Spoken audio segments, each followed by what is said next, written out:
You know that feeling when something just sticks? Not because it's trendy or perfect, but because it makes life a little lighter? Over the years, I've tried all kinds of systems to keep our home running smoothly. Some flopped and some faded, but a few, they've quietly stood the test of time, and I still use them today. Through different seasons of motherhood, through busy weeks and slow days, these are the 7 habits that have stayed. So today I'm inviting you into my home, actually my porch, to share the homemaking habits that actually work and ones that have held up even in the chaos of real life. Hi, I'm Christy. Welcome to Systematic Mama, where I share real life homemaking systems that make family life simpler and more peaceful, one system at a time. If you're feeling overwhelmed or burnt out from trying things that don't stick, this one is for you. These are habits that I've leaned on for years, and I think they'll help you too. Every night, I do a quick 5-minute kitchen reset. I clear the counters and sink, load and start the dishwasher, wipe the surfaces down, and set the coffee for the morning. And I prep anything for breakfast. It sounds like it should take forever, but when you try it, time yourself and you'll see it's quick. Just 5 minutes, and that buys me peace of mind for the morning. And just to clarify, this isn't the dinner cleanup. My kids do that right after we eat. If you want to see how that chore system works, I'll link that video. This is the reset that happens later, because let's be honest, teenagers snack constantly. And even when the kitchen was clean after dinner, it rarely stays that way. I started this habit years ago when I was drowning in dishes and just needed a win. And that's what this gave me, one small win before bed. And if your kitchen feels like a never-ending mess, wait until I share how we cut down on dishwashing during the day. It's one of my favorite hacks. Laundry used to overwhelm me. I'd wait until it piled up and then I'd spend a whole day buried in clothes. Or worse, I'd start and stop the same load 3 times. So switching to one load a day changed everything. When my kids were little, I did everyone's laundry. One load a day, start to finish. So in the morning I'd wash, in the afternoon I'd dry, and in the evening I'd fold while watching a show or listening to a podcast. Now that my kids are older, we've shifted to a system where each bedroom has its own laundry day. They wash their sheets and their clothes on their assigned day.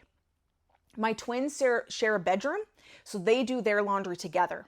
And I handle my husband and I's, and I also wash the entire household's towels and the cleaning rigs.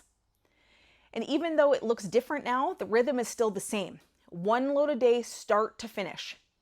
And on the rare day that we skip it, I definitely notice a buildup immediately. This habit doesn't require a fancy schedule. It's simple, and that's why it works. And speaking of routines that actually reduce stress, the Sunday check-in we do as a family has helped eliminate so many last-minute surprises. Every Sunday we do a quick family meeting. We check the calendar, we go over any events or appointments, and then we look over everyone's chore charts from the week, and we pay allowances. It's also a time for reflection. We talk about what went well last week and what didn't, and is there anything that we need to work on as individuals or as a family? And because we're not having these conversations in the heat of a meltdown or a conflict, the tone stays calm. Everyone feels heard, and it has become a really healthy rhythm and one of my favorite parts of the week. It helps the kids feel involved, it prevents those frantic last-minute scrambles, and it reminds us that we're a team.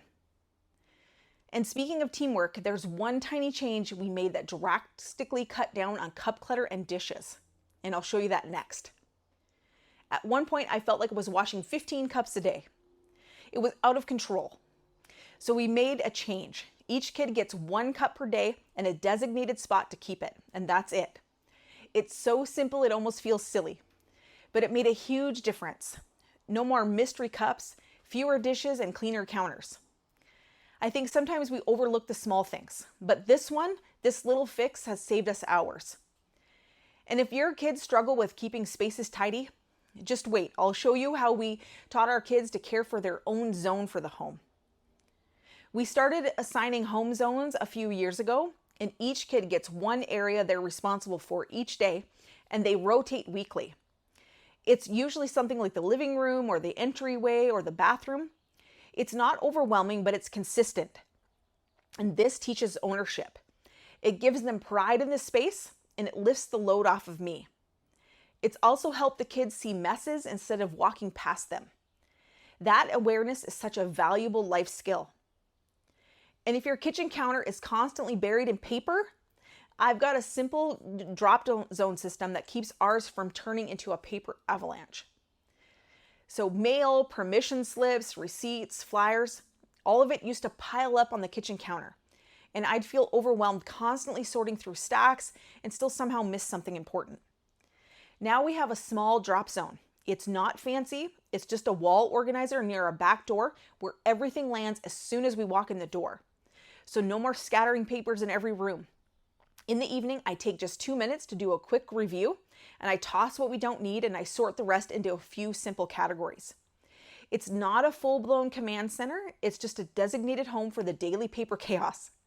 And that's what makes it sustainable. I haven't missed a school form and I no longer dread, checking through the mail. So if you want to see the exact setup that I use, I'll link that video for you in the description.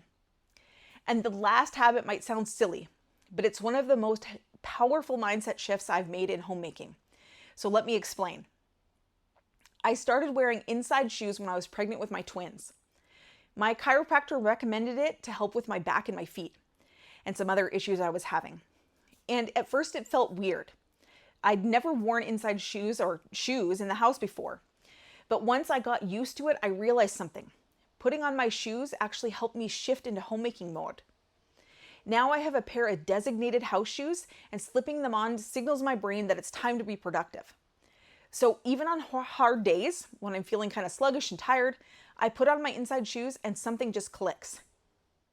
So much of homemaking is trial and error, but these 7 small habits, they've quietly carried us through.